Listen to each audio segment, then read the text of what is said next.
Hi, today I want to share with you my over 43 years of an imperfect marriage. It's been good, it's not been a bad marriage at all, but it's been far, far from perfect. So I just wanted to see how this may be of value to you if you're going through a relationship or about to get married or have only been married for a little while and things are already starting to get rocky. Just know this, that there is no perfect marriage, there's no perfect couple, so whatever you're going through, it's common, it happens. So I just want to share my thoughts on it, and it's kind of like this. This is a spirit level, and you use that to build houses and structures and things. That's not good, because if it's lopsided, eventually the weight will topple it over. That's not good. It has to be level. It has to be on a horizontal plane with a good solid foundation, and then you can build. And so what's the good solid foundation? Well, our solid foundation has been the Bible. We've been taught and considered the kind of marriage that the Bible describes, and so we built our marriage on that foundation. And of course, over the years, it's proven to be a very, very solid foundation.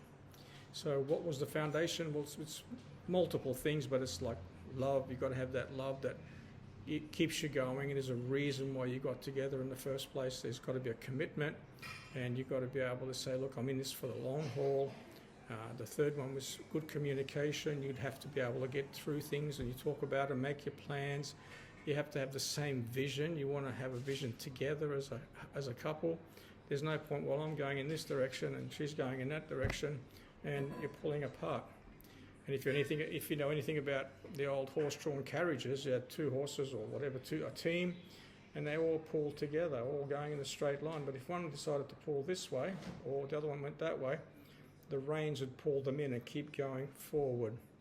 So that's just one illustration, but if you can't find a common goal, you're going to struggle.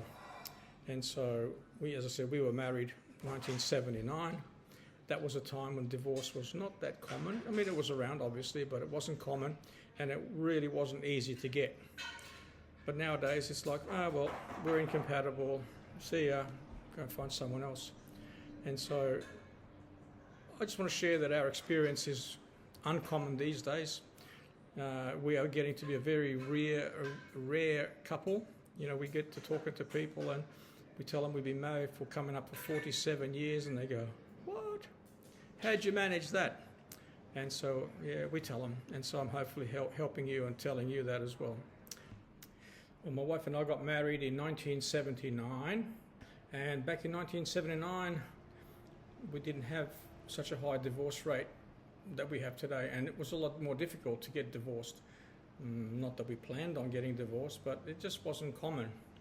Now, over the years, a lot of people did get divorced. Many of our friends that we grew up with, they got divorced. And nowadays, well, it's just a free-for-all. But anyway, the point I'm trying to make is that back then we didn't have this option of, well, if things get tough, I'm just out and find someone else. It was always a case of we're in for the long haul.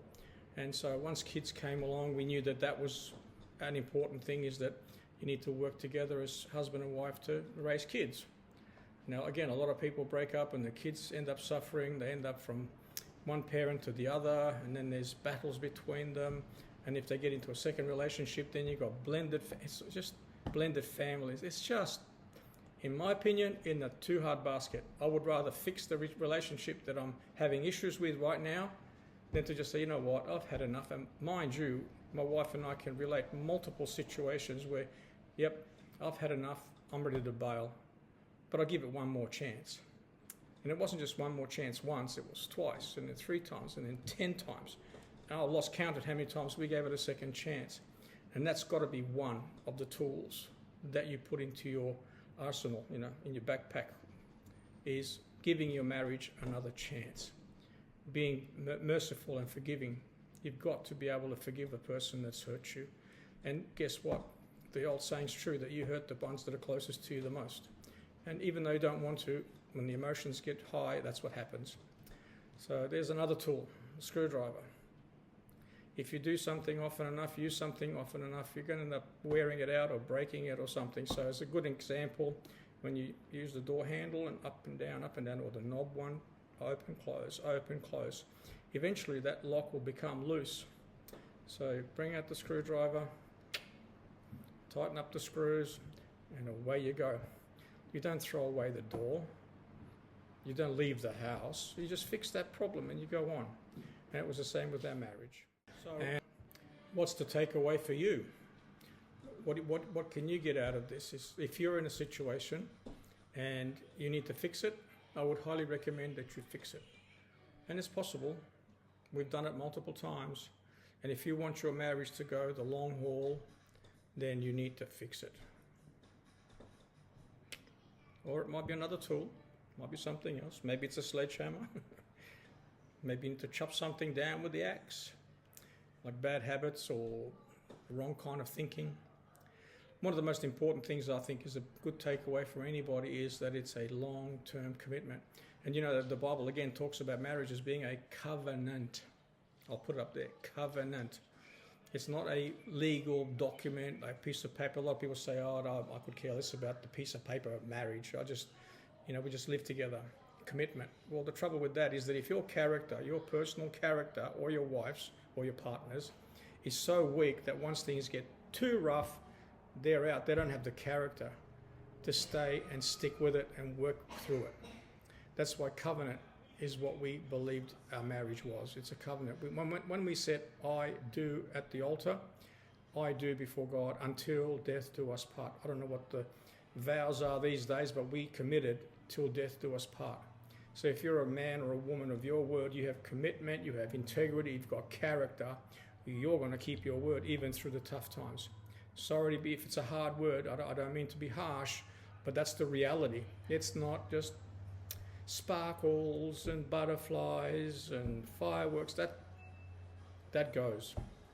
Again, I suggest you get a mentor, someone that you can turn to and trust, someone that's older and further ahead of you in their relationship that can help you and just channel some of the discussions and stuff for you.